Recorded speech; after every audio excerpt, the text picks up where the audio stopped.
All right, I've got 303. Others may come in, but I'm going to go ahead and get started. Can you guys hear me okay?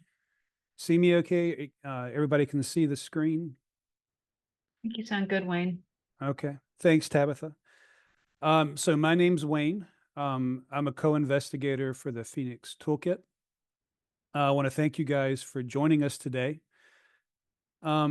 There are several other members of the PhenX team who are on the call today, including Carol Hamilton, who's our PI, Tabitha Hendershot, who's a co-investigator. Elizabeth Fallon is going to be helping me with logistics and other things related to Zoom, making sure I'm staying on track. And I think we'll just go ahead and dive in. Let's see. So just some housekeeping items. Of course, please mute your microphone if you're not speaking. But we do want to encourage questions. It'd be nice. It's great if this is a more conversational or interactive teleconference. There are a couple of ways you can ask questions. You can raise your hand or use the chat feature. I may not see it, but I think Elizabeth's going to be watching and she'll make sure that we get everything answered. Also, let's see, I do see something in the chat. Okay, thanks, Elizabeth. And we are recording this meeting. We're doing a series of these webinars and we're recording each of these and we're going to post them to the PhenX Toolkit after they're done.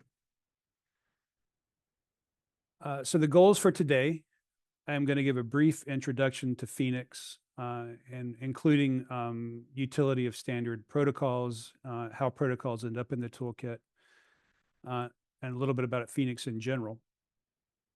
Then we're going to dive in and do a live demo of some of the toolkit features, focusing on search and browse and on my toolkit. And then at the very end and sort of throughout, we'll be talking about some of the other upcoming PhenX workshops. So PhenX stands for Consensus Measures for Phenotypes and Exposures. And the goal of PhenX is to provide the scientific community with standard protocols for use in studies with human subjects. And the idea is to encourage a framework using these standard protocols, a framework for data sharing across these different studies. We're driven by the scientific community. We have a steering committee which provides overarching guidance, including establishing the criteria for selecting protocols, for the PhenX Toolkit. The steering committee also decides which domains go into the toolkit. For each of the domains that's prioritized, we assemble working groups of around 8 experts in the field. And they select PhenX protocols using a consensus process that relies on feedback from the scientific community. We have smaller working groups called either content expert panels. We used to call them expert review panels. These are typically around 3 members, and they review the content, existing toolkit content. They help us ensure that the protocols that have been in the toolkit for a while are still relevant and useful to the scientific community. And then we have institutes from the majority of the NIH centers, institute centers and programs. We like to have open communication with them to make sure that the toolkit is serving the needs of their research communities. So we're primarily funded by the National Human Genome Research Institute. NHGRI has provided funding for us since 2007. Our project scientist is Jyoti Dayal. Over the years, though, we've had a lot of additional funding in terms of co-funding and administrative supplements from a lot of other NIH ICs. You can see the list here on the screen. I won't read through these. And a lot of these ICs have also supported the development of groups of protocols to support their research community.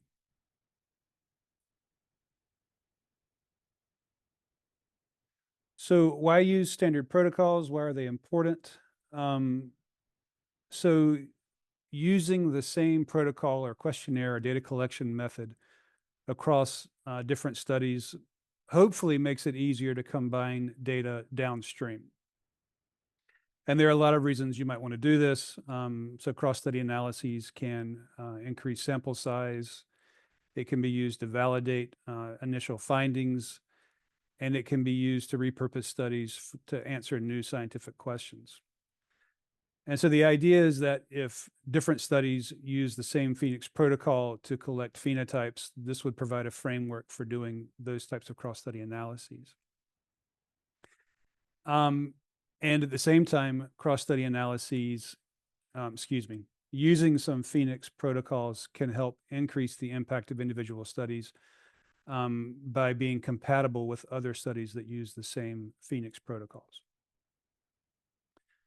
It can also increase responsiveness to funding opportunity announcements. PhenX has been recommended, and I think almost 700 FOAs from NIH at this point. And so including some PhenX protocols can help your proposal satisfy that criteria.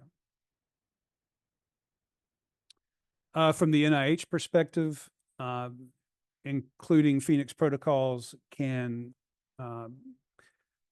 help with the increased emphasis on reproducible results and increased expectations for data sharing.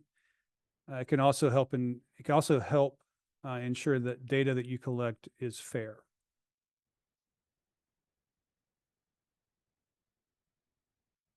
So just a little bit more about what PhenX is and isn't. I think we've sort of covered what it is, but what it's not. We're not a new set of methods. We're not creating new questionnaires, new bioassays. We are primarily finding things that are already existing in the field. We're not developing a new ontology. We're not a data repository, although we do have collaborations with data repositories.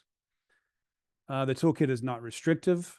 You can use other protocols, but we hope you will choose some from the PhenX Toolkit. And the toolkit is not proprietary. There's no cost to use the PhenX Toolkit. These are the criteria for selecting PhenX protocols. These again were established by our steering committee. So first, we are looking for protocols that are already being used by the field, already being used in the field. So the working groups are not able to create new protocols, although a lot of them have really wanted to. We're also looking for protocols that are well established. This can mean a couple of different things, but in general, it means it's broadly validated with demonstrated utility. This can also mean that it's been used in a major reference study or consortium. So, for example, all of us. We're also we also encourage the working groups to recommend protocols that are low burden to both participants and investigators. The goal here is we want the toolkit to be accessible by everyone, not just the experts in the field. And then whenever possible, we are looking for open source and non-proprietary instruments. So those that don't require a license or permission. There are a handful of proprietary instruments in the toolkit. Yeah, but there's a limited number though. So before we dive into the demo, I just briefly want to review sort of the overarching structure of PhenX and some definitions. You'll hear me refer a lot to these during the demo. So on the right-hand side, we've got our structure. At the top level, you can see that there are there's a domain and a collection. Both the domain and a collection are groups of protocols, typically somewhere in the neighborhood of 12 to 18 protocols. The key difference between these is that domains are usually broad and shallow, and they are identified by the PhenX Steering Committee. So an example of a domain would be demographics. Collections, on the other hand, are typically a deep dive into a specific research area. And these are usually funded by an NIHIC. So one of our collections is, for example, sickle cell disease pain. Underneath domains and collections, we have domains and collections have multiple measures. You can think of measure as a construct, sort of an upper level characteristic of a study subject.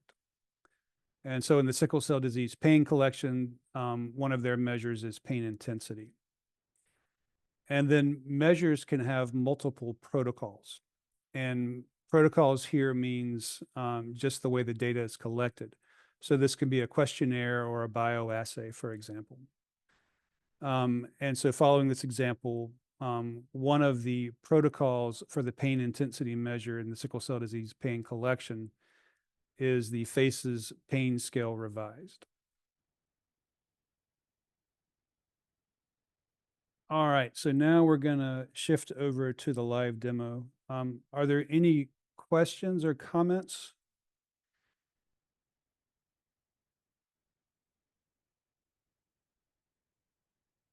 All right.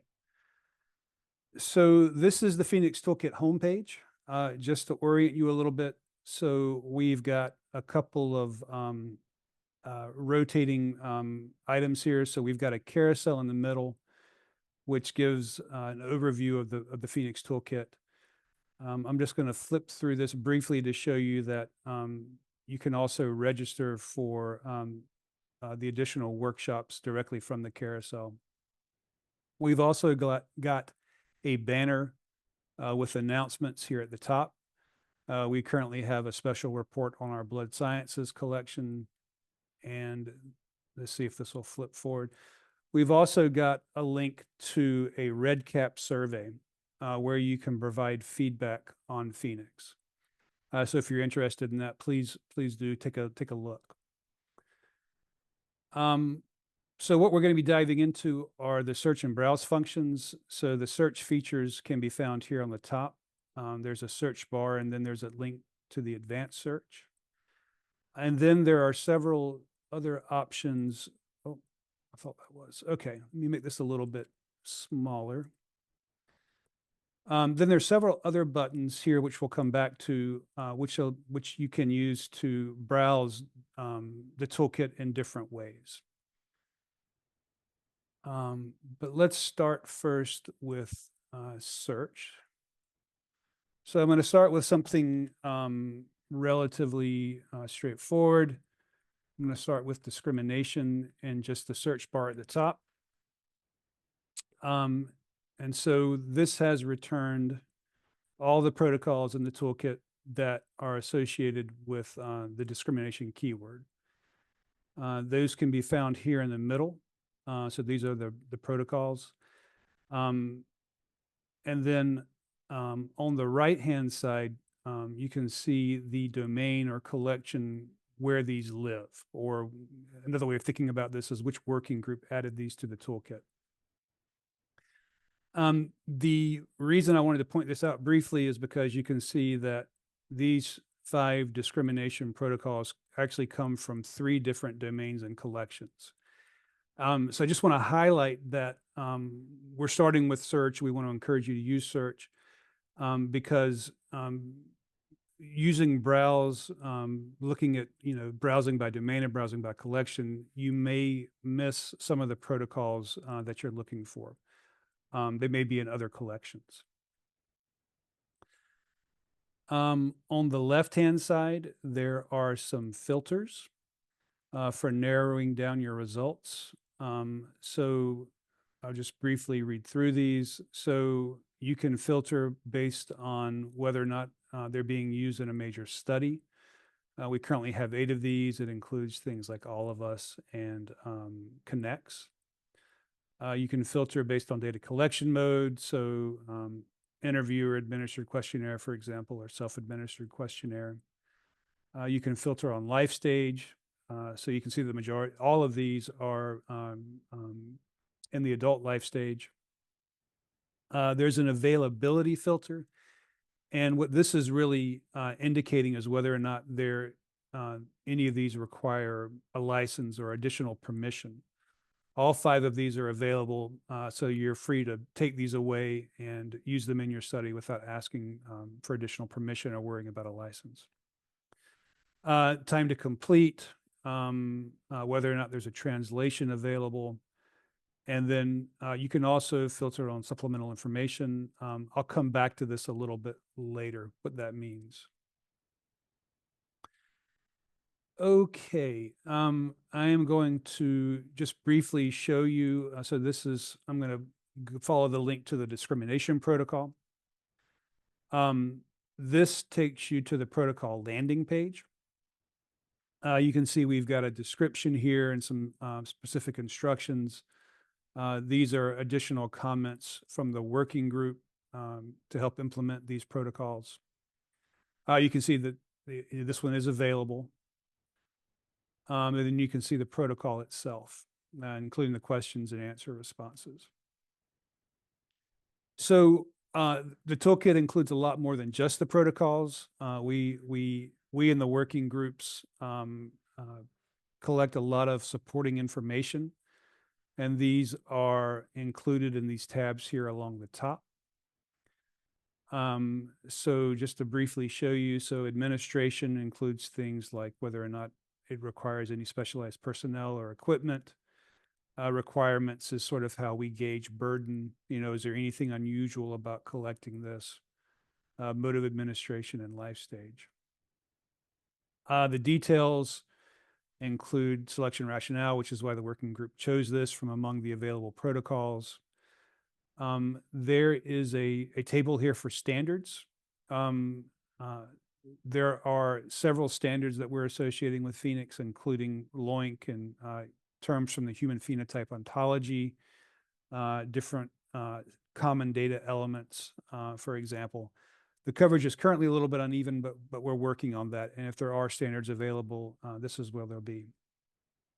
And then you can also see process and review. This indicates whether or not this protocol has been reviewed by an ERP or a CEP. The source indicates where we found the protocol, where it can be accessed, as well as the publication that describes its development. The individual variables.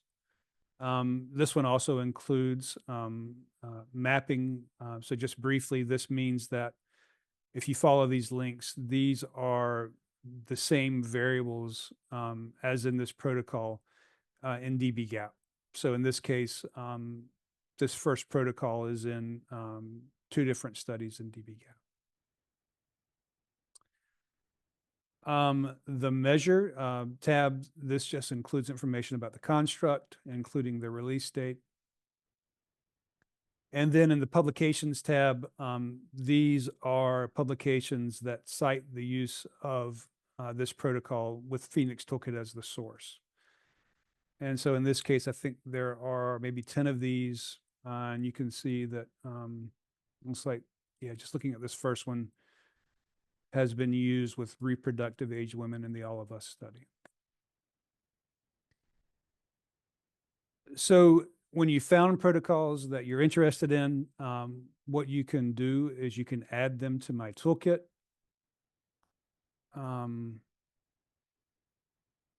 Hang on just one second.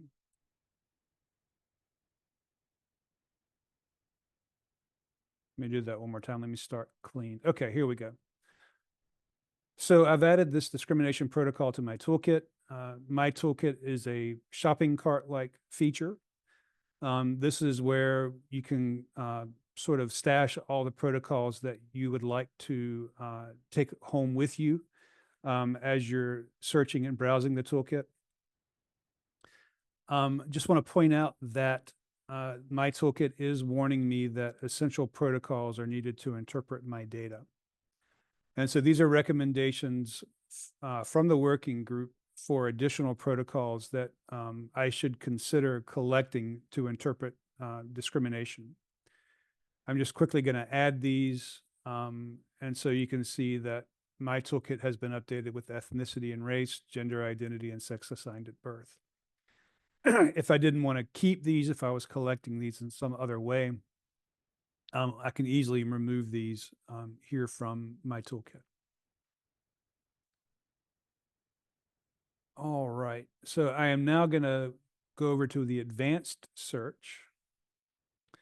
And you can see that this offers, it's the same functionality, but it offers a few more features. So you can pre-select the filters here. These are the same filters we saw on the results page earlier. I am going to enter, let's see, I'm going to try cigarette, excuse me, as a keyword. I'm going to use adult as a life stage. I'm going to want protocols that are less than 15 minutes and that do not require additional permission or license to use. I've got two different options for search. So our smart search is really a higher level search through concepts related to your keywords. This is a higher specificity search. It will return fewer results when compared with the text search. The text search will look for occurrences of the phrase that you enter in any of the text fields associated with any of the protocols. So the text search will return a lot more results in general than the smart search. I'm just going to do a smart search here. And let's see, I think, right. So I know there are a lot of protocols associated with cigarettes in the toolkit. So we have, I'm showing 1 through 50 of 70 of these. Let's say I'm interested in the ones that are also being collected by the All of Us research program. So I'm going to select this. And I'm left with age of initiation of cigarette use and 30-day quantity and frequency of tobacco use. Both of these are in adult. They both come from the tobacco use supplement to the current population survey. I can add these directly to my toolkit from here. And when I do that, you can see that I've now got 6 protocols in my toolkit. And again, it's telling me that there's some essential protocols that the working groups think I need to take a look at. I'm going to add these. And I think what it's added, yeah. So what it's added here is cigarette smoking status adult. So what this is telling me what this is telling me is if I'm going to ask about cigarette use and quantity and frequency, I should first make sure that I ask whether or not the person's a smoker. So let's say that I've now got the protocols that I want to take home with me. There are a few different things I can do here. So I can follow this download button. And I've got several options. So the reports are the protocol plus additional metadata. So for example, the descriptions, selection rationale. This is closer to what's to all the information that's presented in the toolkit. If I'm just interested in the protocol, I can download that in PDF. I can also download a data collection worksheet, which is in Word format. And you can see that we've also got options in Spanish and in Chinese for downloading just the protocol. There are, for some protocols in the toolkit, not everything in the toolkit has Spanish and Chinese. There are also data dictionaries available. There are a few different formats for these. So RTF is a Word version. CSV is a spreadsheet. These are compatible with dbGaP. You can also download a data dictionary in REDCap format. And this data dictionary, you can import directly into REDCap if you're developing REDCap surveys. So if I'm going to develop a paper and pencil instrument and maybe a REDCap survey, I can download the DCW in Word format. I can paste that into my larger survey and then reformat it. And I'm also going to download the REDCap zip file. I won't actually show you these, but I encourage you to take a look. And this will only, and these are custom, so they'll reflect what's currently in your toolkit. The other thing you can do is, from my toolkit, is you can click this new feature, which is called Cite My Toolkit. And this will give a recommended reference for each of the protocols that's in my toolkit. And so we hope this makes it easy to add these to your references to indicate which of these are PhenX protocols.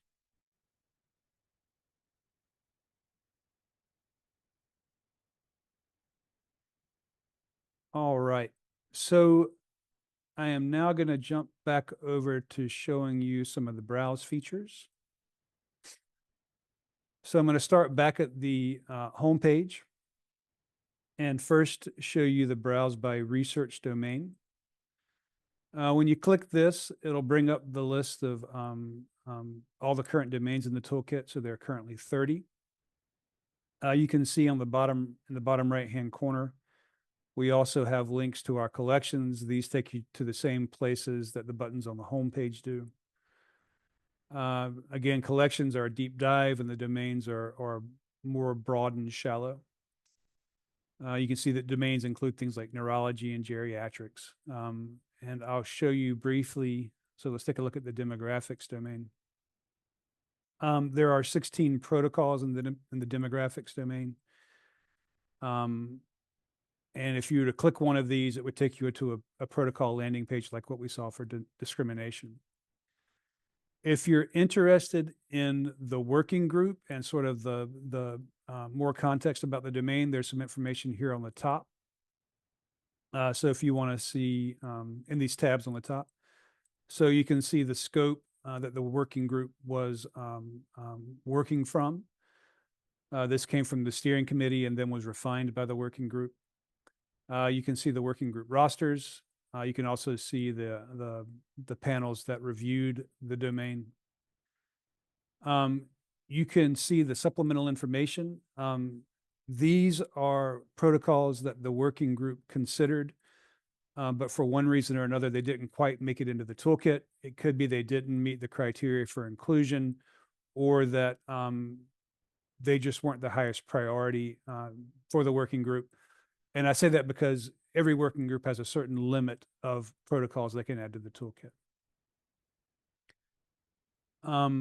When protocols are updated or replaced by the CEPs and ERPs, we add them to the archive protocols page. So if you've used a previous version, or if you want to see what the previous versions are, you can download these and take a look. And then the measures tab lists the measures or constructs that are in the domain and the associated protocols. So I'll next take a quick look at one of our collections. So these are accessed on the buttons here at the bottom. I will open up the social determinants of health collection. So when you hit the SDOH landing page, there's a little bit more than what's on the domain page. This is sort of an intermediate step. So there's some links here at the top which will give you some more information and context about this project. This was funded by the National Institute of Minority Health and Health Disparities, NIMHD. And through this project, we established a core collection and 2 specialty collections. And so the core collection, let me make sure I've got this right. So the core collection and all of our collections accessible from the button on the bottom have a core. But the core collections are those protocols that NIMHD, the working group, and the PhenX Steering Committee. These are protocols that are deemed relevant for all research projects for the collection of comparable data on social determinants of health. So the idea is that these should be collected across all studies to create a framework for data sharing on SDOH protocols. Just to take a quick look, there are 18 protocols in the SDOH core. And then you can see if you follow these, again, these will take you to the the protocol landing pages. And this is organized very similar to the domain pages. So if you want to see the scope and the rosters of the working group, you can follow these links.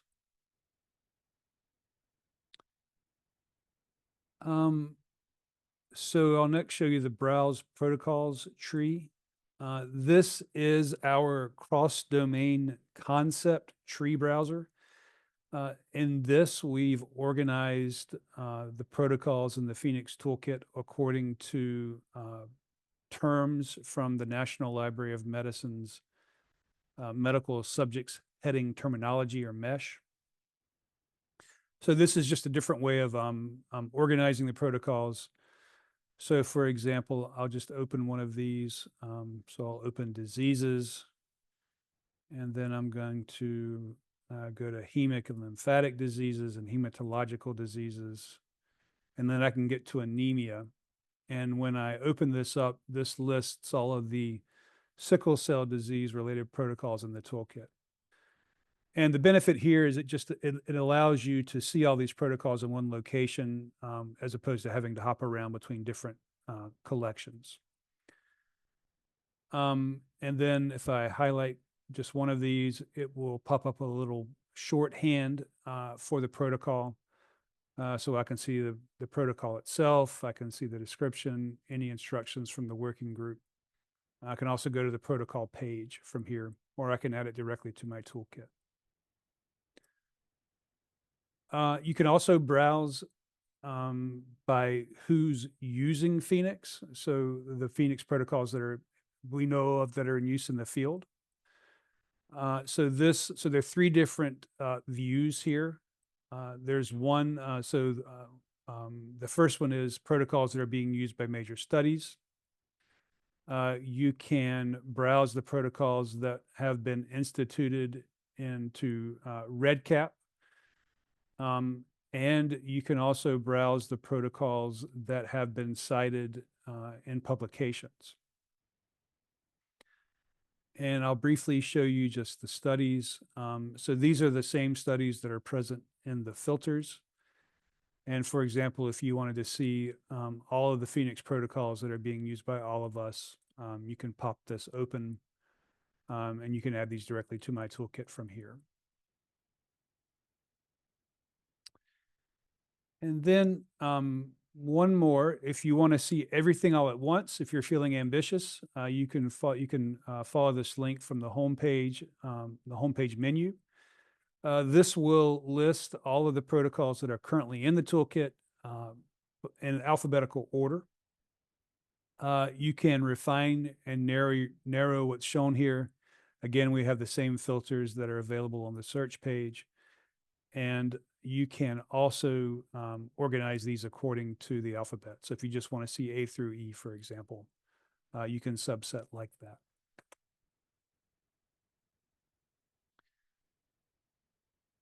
So I think that is the majority of what I wanted to show you today. I did just want to show one more thing. So if you go to news and then again from this top menu, and at the very bottom is a link to the workshops that we're doing. So the first workshop was in November. Tabitha gave this, and we've got a link to the YouTube recording. So if you want to go back and catch up, you can do that. We will post a recording to this workshop here after today, and then you can register for the upcoming workshops. And I think we've got, this only goes through February, but I think we've got workshops planned through late spring. All right. And with that, I just want to wrap up with some acknowledgements. Of course, NHGRI for providing continued funding for these years, these many years. Alana Rupert is our project analyst. Jody's our project scientist. Our steering committee chair is Mary Marizita. The working group and ERP and CEP members, there have been hundreds of these over the years, and we couldn't have done this without them. The liaisons from the NIH, and then the leads for the supplements that have added our specialty collections. And of course, the team. I'm not able to show everybody. Unfortunately, there's a fairly large team that makes this run. Yeah, it's a great team, and we're fortunate to have them. And I think with that, I can happy to take any questions or show off other portions of the toolkit if there is interest.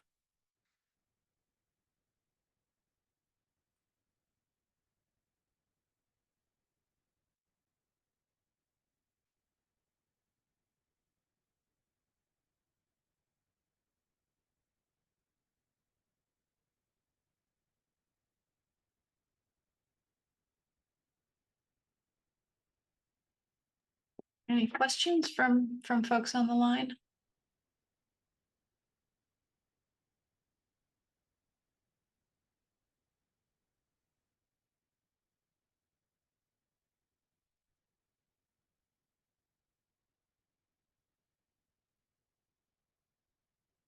Well, if not, I guess we can end a little early. If you do have questions, please feel free to reach out. There is you can always reach us. I think there should be a way to provide feedback here. If you drop us an email using this, you can always reach us. And we wish everybody happy holidays and happy New Year, and thank you for joining. And we hope we see you for our future workshops.